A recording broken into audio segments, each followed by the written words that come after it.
Mesdames, Messieurs, bonsoir, bienvenue sur la RTS, le journal, voici les titres.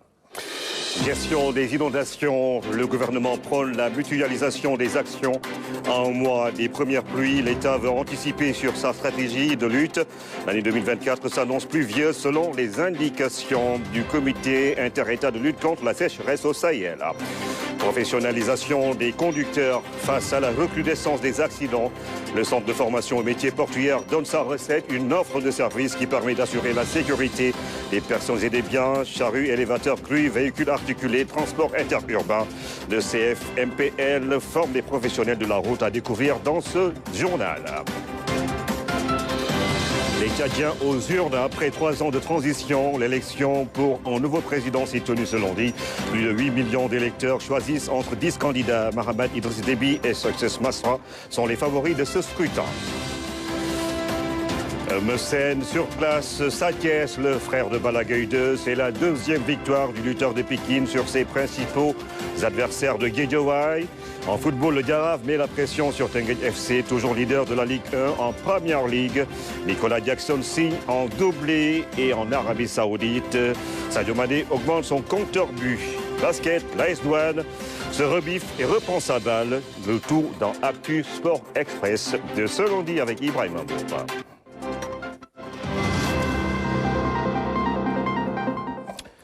Bienvenue à tous. Le président de la République a reçu cet après-midi l'honorable Dato Seri Outama Haji Mohamed bin Haji Hassan, ministre des Affaires étrangères de la Malaisie. Au menu des échanges, le renforcement de la coopération bilatérale entre Dakar et Kuala Lumpur. Le Sénégal et la Malaisie entretiennent d'excellentes relations. Et pour porter la coopération à un niveau supérieur, le ministre malaisien des Affaires étrangères invite son homologue sénégalais, Mme Yacine Fall, à Kuala Lumpur pour une visite de travail. Le voici à sa sortie d'audience. Alhamdulillah, I'm very happy today. This is my official visit to Sénégal. J'ai eu beaucoup de plaisir à effectuer ma première visite officielle au Sénégal. Je viens de Banjul, où j'ai assisté au sommet de l'OCI.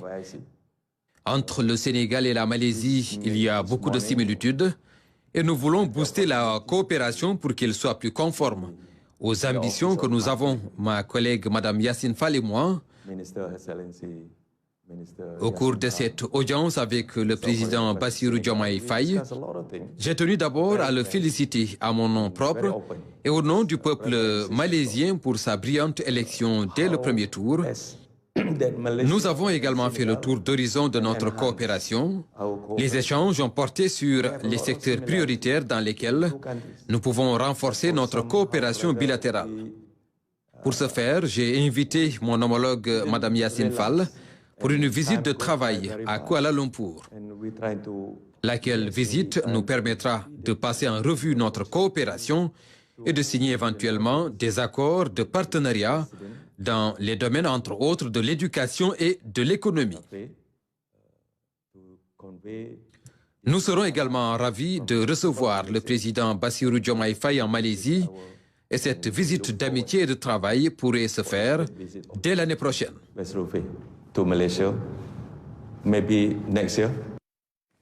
Trouver des solutions immédiates pour faire face aux inondations. Le gouvernement lance la réflexion.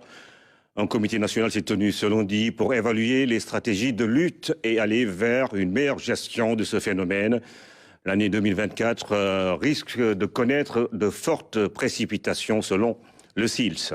Amadou Diallo. Anticiper et gérer la question des inondations.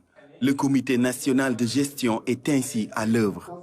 Selon les prévisions du SILS, comité inter-État de lutte contre la sécheresse au Sahel, l'année 2024 s'annonce pluvieuse. En effet, des cumuls pluviométriques supérieurs aux moyennes à équivalent sont attendus sur les périodes juin-juillet-août et juillet-août-septembre 2024 dans les bandes agricoles au Sénégal. En outre, des dates de début de saison normale à précoce sont prévues sur la façade de l'Atlantique couvrant le Sénégal. Autant de facteurs qui expliquent la présence de tous les acteurs impliqués dans la gestion des inondations. Une gestion inclusive et participative des inondations, de la gestion des inondations, pour moi, c'est essentiel.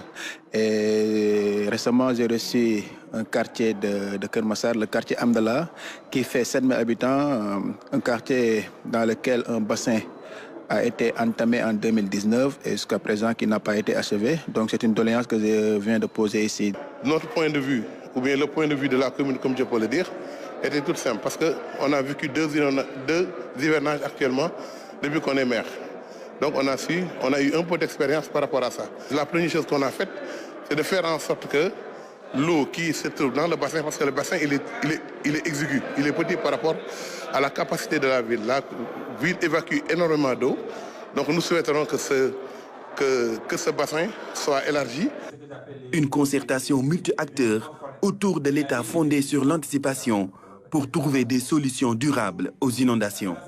Notre mission, c'est d'anticiper, d'essayer d'apporter des réponses en attendant de trouver des solutions plus structurantes. Et c'est à cela que le gouvernement veut aller, plutôt qu'à chaque année de revenir sur les mêmes problèmes pour essayer de gérer au quotidien, au jour le jour, d'avoir des solutions beaucoup plus structurantes, beaucoup plus durables. Et c'est sous une approche qui va mutualiser le travail des acteurs, qui va beaucoup fonder notre démarche sur la concertation, sur l'inclusion et le décloisonnement. Ici, c'est une concertation multi-acteurs où nous avons dit que tous les acteurs, tout le monde peut avoir des solutions. L'État peut mobiliser ses moyens, les collectivités locales aussi leurs solutions et leurs moyens, et les acteurs à la base venir aussi pour donner des contributions.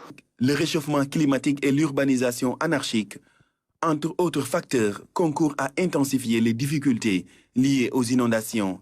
Le gouvernement du Sénégal se tient prêt et agit de manière continue pour maîtriser, voire éradiquer les dégâts liés aux fortes pluies, grâce notamment à une approche communautaire. L'Agence italienne pour la coopération au développement a inauguré son nouveau siège à Mermoz. Le bâtiment couvre 8 pays d'Afrique de l'Ouest. Damsila. Le siège de l'Agence italienne pour la coopération au développement a quitté le centre-ville de Dakar pour s'installer à Mermoz. De nouveaux locaux pour de nouvelles ambitions. On est dans une période où l'Italie veut s'engager davantage dans la coopération au développement et c'est pour ça qu'on est là, on veut augmenter la dimension de notre présence ici avec d'autres offices, d'autres bureaux de la coopération en Afrique, notamment dans l'Afrique de l'Ouest, et aussi avec, disons, de nouveaux bureaux physiques et on espère aussi plus de staff, plus de personnel pour pouvoir réaliser plus de projets. Le Sénégal fait partie des rares pays d'Afrique de l'Ouest à abriter un siège de l'AICS, ce qui témoigne des bonnes relations qui existent entre le Sénégal et l'Italie. C'est un siège qui couvre 8 pays, mais les pays principaux où on travaille, c'est le Sénégal. Le secteur le plus important, c'est l'agriculture, le développement rural et tout ce qui concerne l'agro-industrie, dans laquelle on collabore très strictement avec les gouvernements, les paysans, les coopératives des Sénégalais, mais aussi avec des centres de recherche, des universités italiennes, mais aussi du secteur privé italien. L'inauguration de ce nouveau siège de l'AICS a permis de passer en revue la coopération entre le Sénégal et l'Italie, une relation d'amitié et de cordialité. Et puis la Team Europe, les entrepreneurs du Sénégal, la société civile étaient dans le sud à Sédhiou pour un forum sur l'entrepreneuriat des jeunes. La rencontre intitulée « Dialogue structuré » a vu la participation d'une dizaine d'ambassadeurs de l'Union et des centaines de jeunes qui viennent d'un peu partout du Sénégal. Ils se sont penchés sur les problèmes et les mesures d'accompagnement destinées aux jeunes entrepreneurs du Sénégal. Michel Mandi.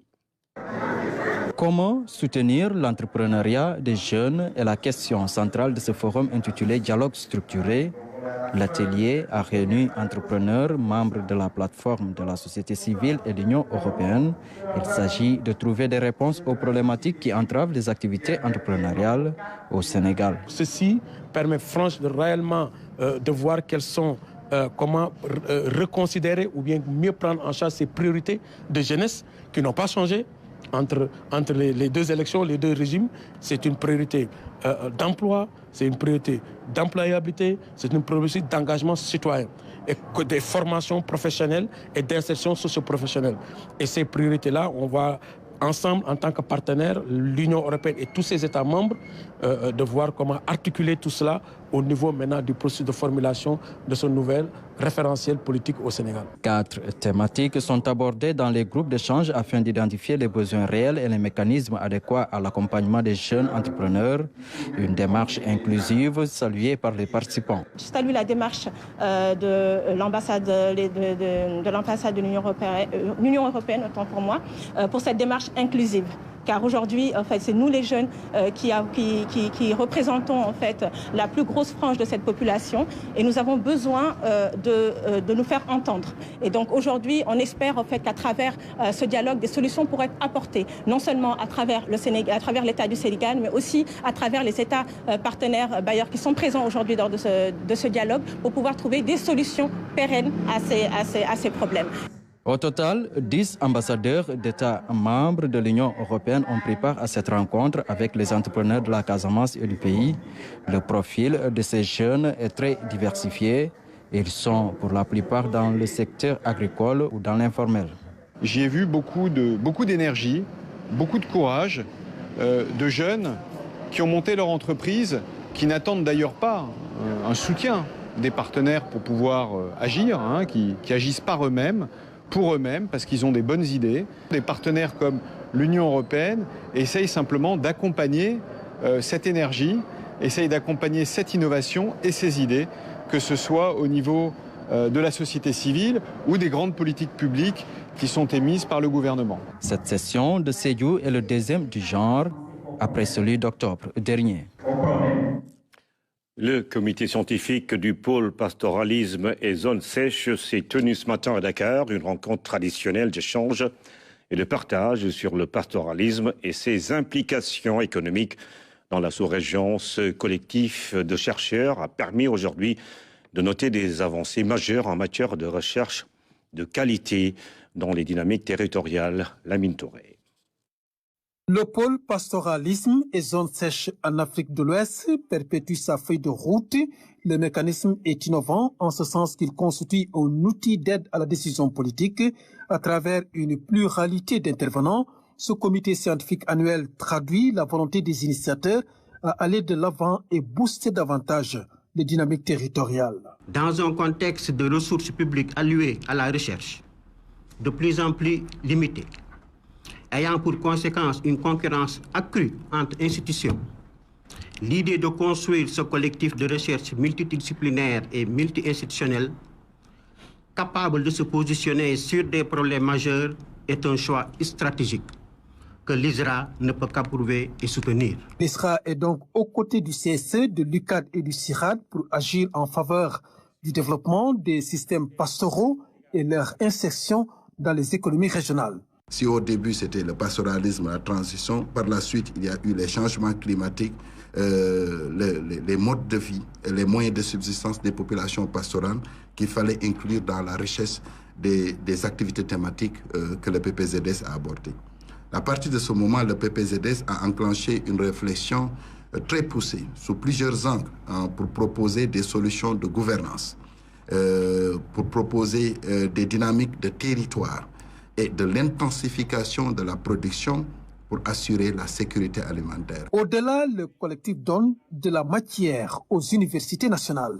Le PPZS a été à l'origine de la mise en place du master agroforesterie, écologie, adaptation qui vaut aujourd'hui une satisfaction au niveau de l'ICAD. Le PPZS ne s'est pas arrêté à ce niveau. Il a également accompagné l'UCAD dans la mise en place d'un autre master plus spécifique au pastoralisme, à savoir le master pastoralisme et développement. Le ministre de l'Environnement, du Développement durable et de la Transition écologique a pris part à ce comité scientifique. Il souhaite capitaliser les résultats issus de ces réflexions. En ma qualité de ministre de l'Environnement et de la Transition écologique, je suis particulièrement intéressé par les travaux de recherche effectués au PPZS par des chercheurs chevronnés. Vos travaux nous permettront d'avoir des données, mais surtout des informations fiables sur des thématiques transversales. J'ai vu dans le programme qu'il y a des communications sur la Grande Muraille Verte pour un pastoralisme durable. Vous le faites pour le ministère de l'Environnement et de la Transition écologique, mais vous le faites également pour l'Agence pour la reforestation et la Grande Muraille Verte. Sur la modélisation d'accompagnement comme outil de gouvernance durable des ressources pastorales, les techniques innovantes pour améliorer la réussite du reboisement en milieu pastoral.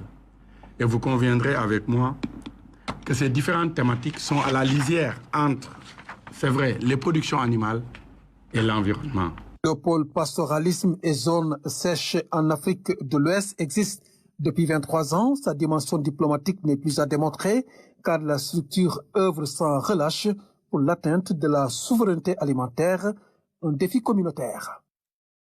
Ça cogite également dans les structures de santé. La première édition de la journée scientifique de l'AMS, Assistance médico-sociale sénégalaise, s'est tenue au service des maladies infectieuses et tropicales de l'hôpital de Fann. Les participants réfléchissent sur les maladies infectieuses et les troubles gynécologiques. Ils insistent sur la nécessité de comprendre les liens complexes entre ces deux domaines de la santé. La recherche et la pratique médicale combinées peuvent permettre d'aller plus loin dans la prise en charge, nous dit Ndeye Coumba Ndiaye. Journée scientifique bi nag AMS def na ko ngir képp kuy yëngu ci wàllu wérgu yaram daal di fay daje ñu waxtaan ci feebar yi nga xam ne day laal wàllum sëy. Vous comprendrez que ce n'est pas la longueur de travail dans cette édition du 20h. Toutes nos excuses, nous reviendrons justement sur ce reportage de Ndeye Coumba Ndiaye sur la journée scientifique, sur les maladies gynécologiques qui s'est tenue à l'hôpital de Fann et les maladies infectieuses. Les participants réfléchissent sur plusieurs domaines, notamment la recherche et la pratique médicale.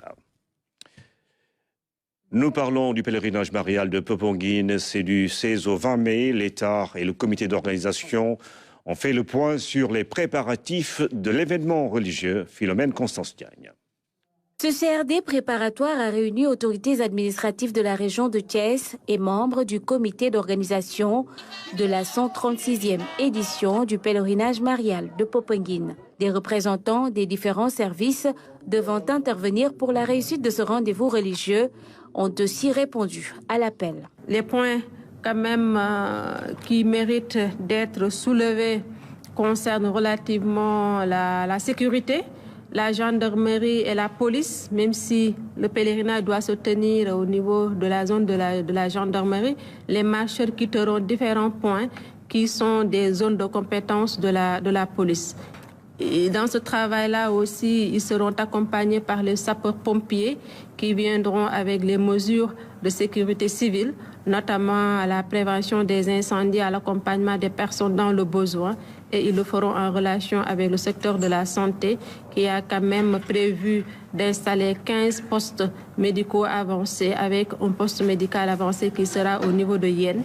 Relativement à l'eau et à l'électricité, la Sénélec s'est engagée pour que la zone soit hors délestage, des descentes provisoires prévues exécutées et la mairie accompagnée en ce qui concerne l'amélioration de l'éclairage public.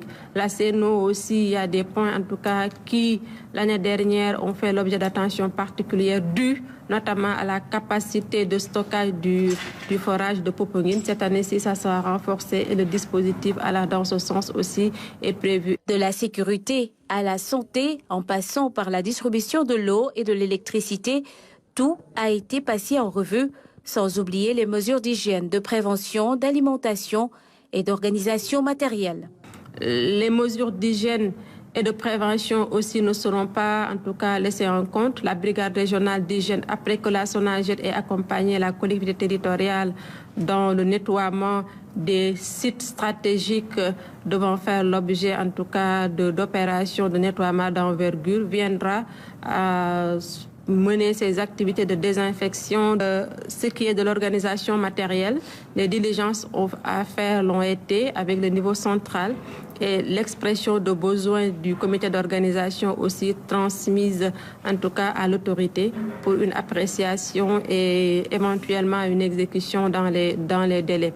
Nous savons que les pèlerinages sont des moments de forte consommation, ce qui fait que le marché peut faire l'objet de tensions, mais le contrôle des stocks sera au rendez-vous avec aussi un contrôle de la qualité des aliments, suivi aussi du respect des prix qui sont homologués. Tous les services concernés sont invités à respecter leurs engagements, a souligné que cette rencontre préparatoire fait suite à celle tenue à Signa et à Meaux. Recrudescence des accidents de la route, un phénomène inquiétant. Plus d'une dizaine de morts ces derniers jours. Pourtant, au Sénégal, l'État a mis en place depuis 2010 un centre de formation au métier portuaire et de la logistique. Une structure qui a formé des centaines de conducteurs d'engins, de gros porteurs ou de bus. Grâce à cet établissement, les accidents ont diminué au port autonome de Dakar. Le CFPML peut donc mettre à profit son expertise pour former et renforcer les capacités des chauffeurs de bus et autres véhicules de transport interurbain ou urbain, comme pour le cas du BRT. À découvrir dans ce reportage de Saliou Seck. C'est un laboratoire destiné à la formation des métiers portuaires et à la logistique. Le CFMPL, au cœur de Hann Bel-Air, est mis en place pour professionnaliser les métiers des transports. Et depuis son démarrage en 2010, des centaines de jeunes sont formés. Notamment un chariot élévateur, un conducteur de grue, grand routier de véhicules articulés, ça c'est la conduite de marchandises, et le conducteur de transport interurbain de voyageurs. En plus maintenant de l'agent d'exploitation Transit Quai. Aujourd'hui, ce centre a formé plus de 800 jeunes en formation initiale longue durée, plus de 1300 jeunes sur les formations courte durée. Et nous avons renforcé en capacité plus de 20 000 professionnels. Aucun détail n'est négligé pour outiller les conducteurs. Pour ce faire, un simulateur est installé pour mettre en situation les apprenants. La première chose qu'on leur apprend, c'est le code de la route.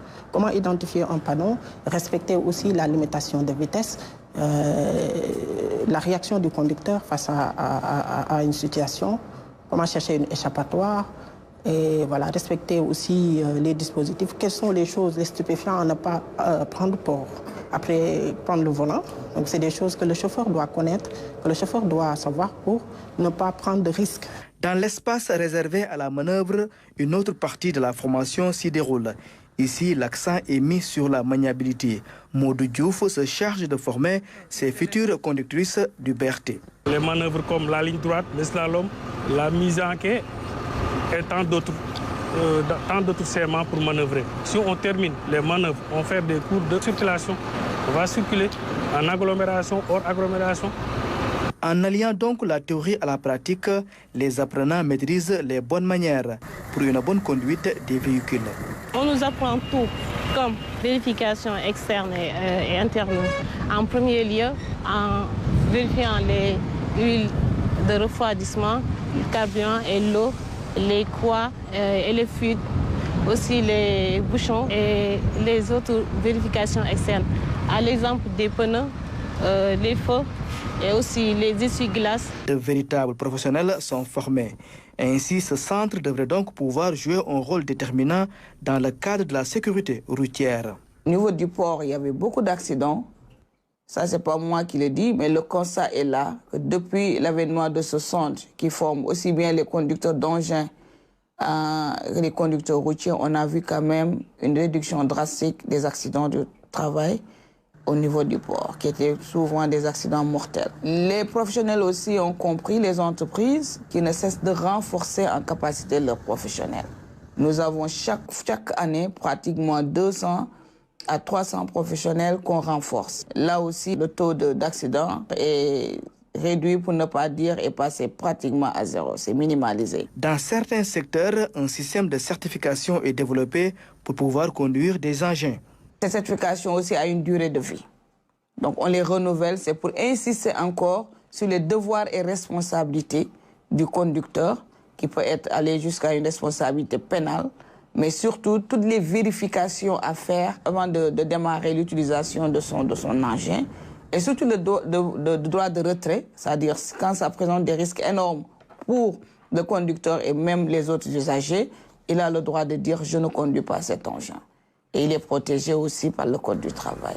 L'exigence de ces certifications va sans doute diminuer les accidents de la route. Un appel est lancé pour mettre en place une législation qui devrait obliger les conducteurs de gros porteurs, de bus de transport et des engins de se former pour assurer la sécurité des personnes et des biens. Renforcer la résilience des États en matière de cybercriminalité en milieu maritime. C'est l'objectif de la deuxième session de formation d'auditeurs venus de plusieurs pays, justement pour parler de ce métier. C'est dans le cadre du projet SafePort. La session se tient à l'École nationale de cybersécurité à vocation régionale. Moussa Mané. Après un premier niveau de formation sur la cybercriminalité en milieu maritime, les participants sont de retour pour une deuxième session de formation. Ce cours supérieur leur permettra de mieux identifier les éléments de preuve en cas de cybercriminalité en mer. Donc ce niveau supérieur de formation qui va vous être dispensé va renforcer vos connaissances en matière de typologie des infractions, d'éléments constitutifs des infractions, du recueil de la preuve numérique, de sa préservation, de sa transmission aux autorités judiciaires, mais également de la coopération internationale en matière cyber, et également les directives et les échanges de bonnes pratiques en matière de protection des données personnelles. Financée par la coopération allemande, cette session est organisée dans le cadre d'un partenariat entre l'École nationale de cybersécurité à vocation régionale basée à Dakar et l'Institut de sécurité maritime interrégional d'Abidjan. Face à l'acuité croissante du phénomène, l'objectif du stage est donc de s'interroger sur la réalité des risques encourus par les acteurs de shipping dans le golfe de Guinée et prendre connaissance des réponses existantes ou à mettre en œuvre, notamment sur le plan politique, opérationnel et judiciaire. C'est également le lieu de remercier les experts formateurs pour avoir accepté de nous apporter leur éclairage afin de conduire avec efficacité la prévention et la lutte contre le phénomène de la cybercriminalité. En mer, malgré les équipements de pointe, les navires ne sont pas épargnés par les cybermenaces. Leurs systèmes informatiques de navigation peuvent faire l'objet de cyberattaques. Pour mieux coordonner la lutte, il urge pour les États d'adopter des postures préventives. En négligeant l'importance de la lutte contre la cybercriminalité en milieu maritime, les États risquent de sous-estimer les conséquences graves que les cyberattaques peuvent avoir sur la sécurité maritime, la navigation et même sur la vie humaine. Il est donc impératif que nos États s'investissent dans des ressources humaines de qualité et dans le renforcement des capacités pour détecter, prévenir et répondre par la répression, le cas échéant, aux auteurs des actes de malveillance dans ce monde maritime très stratégique. La lutte contre la cybercriminalité en milieu maritime est un enjeu majeur pour la sécurité des navires en mer, une menace en perpétuelle évolution, d'où l'anticipation comme un des premiers moyens de prévention. Le général de brigade Papa Diouf, au commandant second de la gendarmerie nationale et sous-directeur de la justice militaire, a remis le drapeau au contingent en partance pour la République démocratique du Congo et la République centrafricaine. C'est dans le cadre de la MONUSCO et la MINUSCA. Nous retrouvons Moussa Mané. Cette remise du drapeau marque la fin d'un processus de mise en condition opérationnelle des 3 contingents FPU de la gendarmerie nationale, mais aussi de la formation en vue de leur déploiement en République démocratique du Congo et en République centrafricaine. Occasion saisie donc par le commandement pour revenir sur les buts de la mission et ce qui est attendu de chaque gendarme. 3 contingents de police de stabilisation FPU avec un effectif de 180 éléments chacun. 2 seront déployés en République démocratique du Congo dans le cadre de la MONUSCO et le 3e en République centrafricaine pour le compte de la MINUSCA. Sur leur théâtre d'opération, ils sont appelés à cultiver les valeurs qui fondent la gendarmerie nationale. Au nom du général de division Martin Faye, au commandant de la gendarmerie nationale et directeur de la justice militaire, je vous exhorte à cultiver et à préserver les valeurs auxquelles vous avez adhéré en choisissant de servir dans les forces armées en général et dans la gendarmerie nationale en particulier. Rappelant leur statut de diplomate, le général de brigade Papa Diouf a insisté sur le comportement exemplaire des contingents précédents. Il a appelé ceux-ci à s'inscrire dans la même dynamique pour relever le défi. C'est ainsi qu'il exhorte les commandants de contingents à suivre et appliquer les règles générales. Les commandants de contingents feront observer une application rigoureuse du Code de conduite des Nations Unies et des règles d'engagement en vigueur. Vous n'userez de la force légitime que de manière gratuite, proportionnée et adaptée, conformément aux conventions internationales. De leur théâtre d'opération à des milliers de kilomètres du Sénégal, ces 540 éléments, dont 109 personnels féminins, seront suivis par le commandement. La réussite de la mission repose donc sur les épaules de tout un chacun.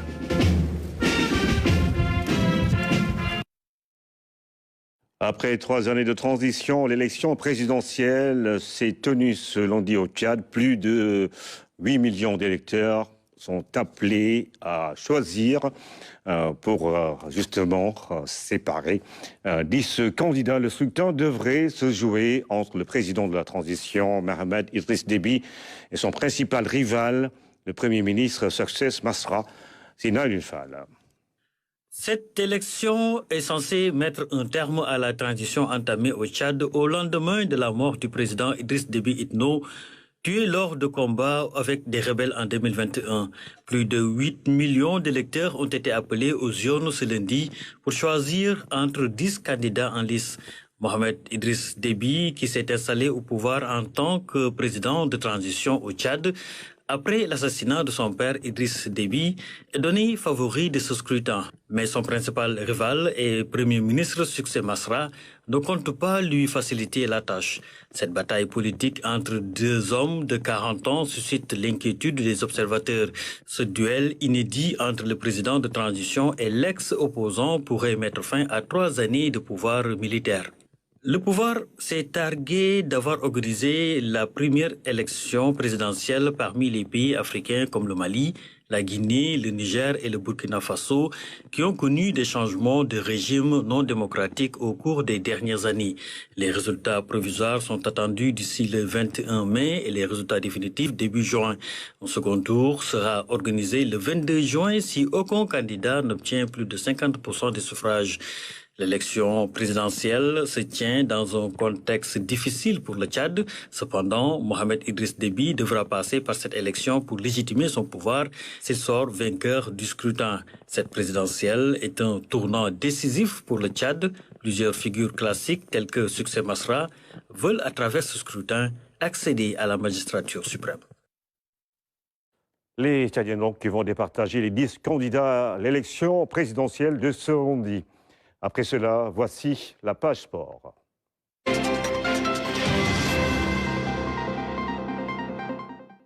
Ibrahima Mboup va nous rejoindre pour Actu Sport Express. Ibrahima, bonsoir. Bonsoir Ibrahima Diédhiou, bonsoir à tous ceux qui nous suivent ce soir. C'est le sport traditionnel qui est à la une. Ce lundi, le drapeau du chef de l'État, tout d'abord, qui se prépare une 24e édition qui aura lieu à Mour du 9 au 12 mai. Et c'est le stade de Caroline Faye de Mbour, justement, qui va accueillir cette année près de 154 lutteurs. Ils viendront de toutes les régions du Sénégal pour aller à la conquête du drapeau du chef de l'État. Un CRD vient de se tenir à Thiès pour préparer l'événement, suivant le compte-rendu de Fatimata Banelba. Le monde de la lutte avec à sa tête le président du comité national de gestion s'apprête à vivre de grands moments de lutte purement traditionnels. Le stade Caroline Faye de Mbour sera le point de ralliement de 154 athlètes du Sénégal venus participer à la 24e édition du drapeau du chef de l'État. Un événement sportif important qui nécessite une parfaite organisation. La tenue de ce CRD rassemblant l'ensemble des chefs de service de la région de Thiès montre à suffisance l'importance de cette compétition. La première sous l'ère du président de la République, Bassirou Diomaye Faye. Les attentes ont été déclinées et nous, administration, s'est engagée quand même au regard de l'importance de la foule qui sera drainée par cet événement, de faire en sorte que la sécurité soit au rendez-vous. La sécurité au niveau du stade, la sécurité aussi au niveau des sites, en tout cas d'hébergement des délégations qui viendront des 14 régions du Sénégal, mais aussi des délégations officielles. Nous ferons en sorte aussi que ce qui est attendu en termes d'assistance et d'accompagnement le soit, et aussi la contribution des stadiers, mais aussi des éléments de la Croix-Rouge qui viendront renforcer les éléments du district sanitaire de Mbour. Et pour réussir un tel événement, un budget de 89 millions est prévu à cet effet. Il y a 150 lutteurs attendus, plus les accompagnateurs, ça fait 359 personnes, que le CNG a la charge de déplacer, c'est-à-dire de transporter, d'héberger, de nourrir, n'est-ce pas, durant tout le séjour. Aussi, en prélude aux Jeux Olympiques de la jeunesse de 2026, la petite catégorie va compétir cette année, en plus de l'Open au combat individuel comme en équipe. Nous avons initié Génération 2026. C'est des jeunes athlètes âgés entre 11 et 15 ans qui viendront lutter. 6 par région, cela veut dire 3 garçons, 3 filles par région, et pour accompagner les seniors. L'autre innovation, c'est l'aspect culturel qui sera bien mis en exergue lors de cette 24e édition du drapeau du chef de l'État. Après avoir organisé ce grand événement sportif en 2019, le département de Mbour aura à nouveau l'honneur d'accueillir le monde de la lutte traditionnelle cette année également. La lutte toujours, Ibrahima Mboup, avec un combat que tout le monde attendait. C'était ce week-end, Messen qui a battu Sathiès à l'Arène nationale. C'était un choc entre Pikine et Guédiawaye à l'Arène nationale. On va regarder les images ensemble. Messen et Sathiès ont échangé des coups lors de ce combat tant attendu. Au bout de la nuit, le coup d'envoi de cette affiche a été donné un peu après 22h30, échange de coups corps à corps. Et ensuite, Messen va tenter une première prise. Ça ne réussit pas. Il va revenir à la charge une deuxième fois parce que Sathiès résiste. La deuxième n'a pas non plus donné l'effet escompté. Mais la troisième prise a été la bonne. Messen réussit finalement à terrasser Sathiès au bout de la nuit. Et c'est la 12e victoire de Messen dans l'arène en 24 combats. Un lutteur expérimenté et qu'il a montré face à Sathiès hier soir. Et qui récidive, hein, parce qu'il a fait la même chose contre le grand frère de Sathiès, Balla Gaye 2. Absolument. Messen est la bête noire de la famille Sakho, est-on tenté de dire. Et j'ai entendu dire que Messen est devenu le nouveau maire de Guédiawaye. Ça se dit. ça se dit. Mais Ibrahima, pourquoi ces combats-là prennent du temps à démarrer? 22h30 quand même, c'est... Pour un week-end, il y a matière à réfléchir. Ah, c'est la question que tout le monde se pose. Ce n'est pas nouveau hein, dans le monde de la lutte. Les combats démarrent tardivement. C'est un dimanche. Les gens doivent aller au boulot le lendemain. Je pense qu'il y a possibilité d'organiser les combats de lutte en 2 heures ou 3 heures maximum. Même pour les chaînes de télévision, ça pose un réel problème parce que les programmes sont coupés le temps de diffuser le combat et tout. En tout cas, c'est un vaste chantier. C'est une problématique sur la table du CNG de lutte. Bien sûr, on va tourner cette page et aller justement vers la balle orange. Basketball Africa League, l'AS Douanes se relance dans le tournoi avec une belle victoire. L'AS Douanes s'est racheté hier soir devant les Tunisiens de l'US Monastir. C'était à la Dakar Arena. Une très belle victoire, 76-59. Le Nigérien Haruna Abdoulaye est l'un des grands artisans de ce succès. Il a marqué 35 points, fait 4 passes décisives et pris 4 rebonds. Solide en défense et efficace en attaque. Les douaniers ont fait le show en fin de match. C'était showtime pour les douaniers ce lundi. C'est jour de repos. L'AS Douanes jouera son 3e match demain face à l'APR, l'armée patriotique rwandaise. On a envie de comprendre un peu comment ça se passe. Par exemple, cette victoire est la première défaite, je pense, de l'AS Douanes. La première victoire. La première victoire. Ouais. Mais lors du premier match de l'AS Douanes, ils avaient un peu buté sur une équipe. Comment ça se passe pour gérer le classement ? En fait, c'est un tournoi où nous avons 4 équipes. Elles jouent en aller et retour. Et les 2 équipes les mieux classées vont se qualifier pour les playoffs qui auront lieu à Kigali fin mai, début juin. Il y a 3 conférences.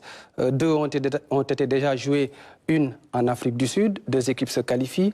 Une autre conférence, les conférences c'est des tournois, hein. Une autre en Égypte. 2 se sont déjà qualifiés. Maintenant, à l'issue de la conférence Sahara de Dakar, 2 équipes vont se qualifier, plus donc les 2 meilleurs 3e. Donc nous en sommes qu'à la phase aller. Ça va se terminer demain. Et après, à partir de jeudi, il y aura les phases retour. D'accord. Et l'AS Douanes est bien parti pour se qualifier? Oui, l'AS Douanes est bien parti. L'AS Douanes, pour rappel, était finaliste lors de la saison 3 de la Basketball Africa League. Avec 35 points, le Nigérien a assuré. C'est rare de voir quelqu'un scorer autant. Alors, du football à présent, avec la 22e journée de la Ligue 1 sénégalaise, de Jaraaf qui met la pression sur les Rufisquois de Teungueth Football Club. Le Jaraaf de Dakar qui a signé une victoire probante devant le Teungueth Football Club. Victoire 3-0. Le match a eu lieu hier au stade municipal de Ngor. Aimé Junior Tendeng est l'homme du match avec son doublé. Seule fausse note, les violences notées après cette affiche phare de la 22e journée de la Ligue 1 sénégalaise. Suivons le résumé du match avec Fatoumata Savané. À 4 journées de la fin du championnat, l'AS Jaraaf revient à 4 points du leader. Les Verts et Blancs, dauphins depuis la 21e journée, ont battu Teungueth FC sur le score de 3-0 dans une ambiance des grands jours.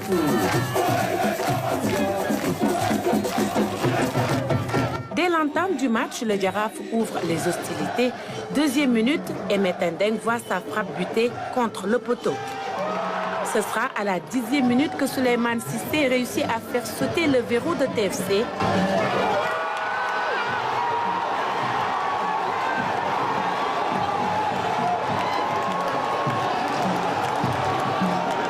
À la pause, 1-0 pour les joueurs de Malick Dar. De retour des vestiaires, TFC se rebiffe, prend le contrôle du jeu, mais échoue devant les buts adverses. Après l'heure de jeu, à la 75e, Aimé Tendeng double la mise pour les Médinois.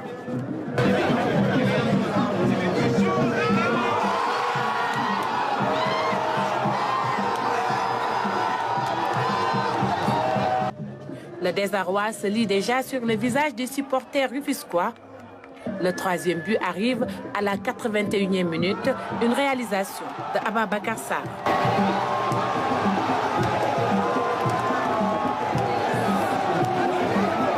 C'est un match de football, on a bien joué, on a gagné, on n'a pas fait d'erreur. C'est un match que nous avons maîtrisé jusqu'à la fin, mais le travail continue. Je l'avais dit au début, le championnat est loin d'être fini. Le championnat n'est pas fini, c'est pas fini. On ne peut pas finir un championnat à 5 journées de la fin, c'est impossible. C'est vrai qu'on a gagné aujourd'hui, mais je peux dire que tout n'est pas bien, il y a des choses encore à corriger. Il nous reste encore 4 matchs.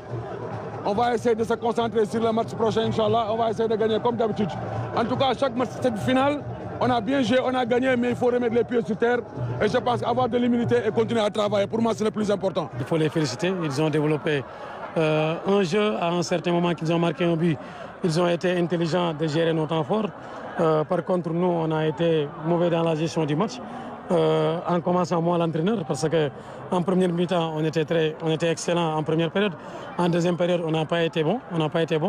Les changements ne nous ont pas apporté ce qu'on attendait des changements. Donc, ce qui veut dire que je prends cette défaite sur mon dos. Toute la responsabilité me revient aujourd'hui sur cette défaite. Jaraaf a été meilleur sur le plan technique. À un certain moment, il ne perdait pas de ballon, il contrôlait bien le jeu. Nous, sur le plan tactique, en première période, on était bon, mais en deuxième période, on était mauvais. Et pour vous dire qu'ils ont géré mieux le match que nous. Aujourd'hui, sur le plan comptable, c'est un résultat excellent. On est premier. Ça reste 4 journées. Il faut savoir gérer et ne pas faire le match qu'on a fait aujourd'hui. Le Jaraaf se relance et le Teungueth FC a encore 4 journées pour confirmer sa suprématie. Un suspense garanti jusqu'à la dernière journée du championnat. La violence s'est encore une fois invitée à la fin de la rencontre. Et pourquoi donc ces violences, Ibrahima? Ça commence à devenir une habitude. Je pense qu'il y a un travail qui doit être fait au niveau des clubs d'abord pour éduquer les supporters en sport. On peut gagner, on peut perdre aussi, il faut l'accepter.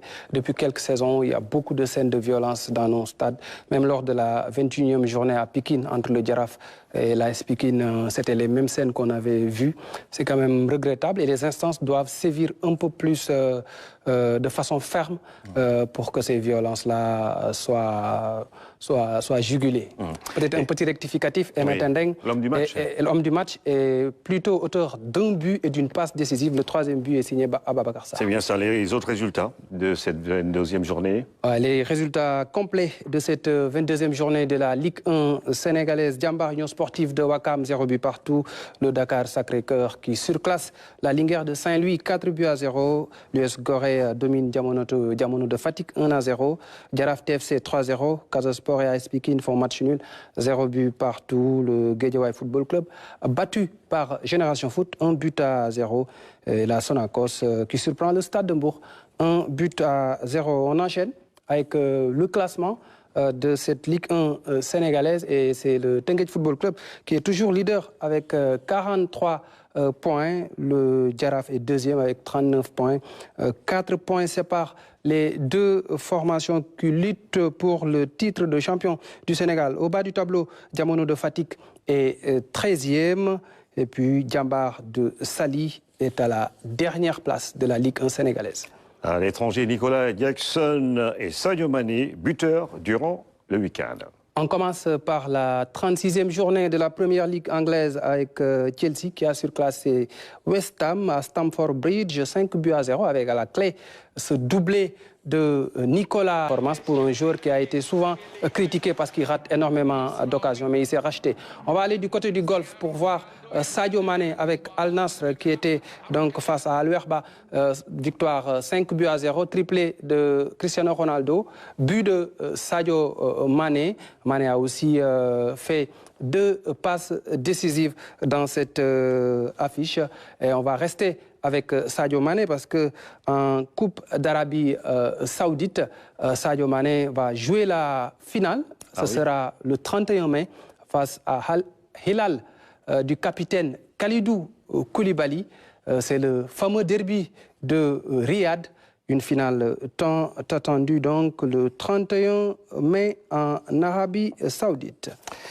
Sadio Nicolas Jackson qui assure et puis vraiment on va courir un peu plus vite pour terminer, de l'athlétisme avec les mondiaux justement de relais aux Bahamas. Les athlètes sénégalais n'ont pas été à la hauteur. On va faire un tour sur les pistes d'athlétisme avec les championnats du monde de relais qui ont eu lieu à Nassau, dans la capitale des Bahamas, samedi et dimanche. Une compétition qualificative aux Jeux Olympiques de Paris. Les relayeurs sénégalais étaient en lice dans l'épreuve du 4x400. Ils ne seront pas du rendez-vous aux Parisiens. Les Sénégalais, ils ont couru hier soir vers 21h20 local. Il était 1h20 à Dakar. Le Sénégal termine malheureusement à la 7e place avec un chrono de 3 minutes 9 secondes. Les difficiles conditions de voyage, l'arrivée tardive aux Bahamas et la qualité des adversaires ont eu raison des 4 relayeurs sénégalais dans ces championnats du monde de relais aux Bahamas. Merci vraiment. On va souffler un peu et aller retrouver justement nos chers téléspectateurs, mesdames et messieurs. Merci encore une fois de nous avoir suivis. C'est la fin de cette édition. 23h, en notre journal sur la première chaîne de télévision sénégalaise.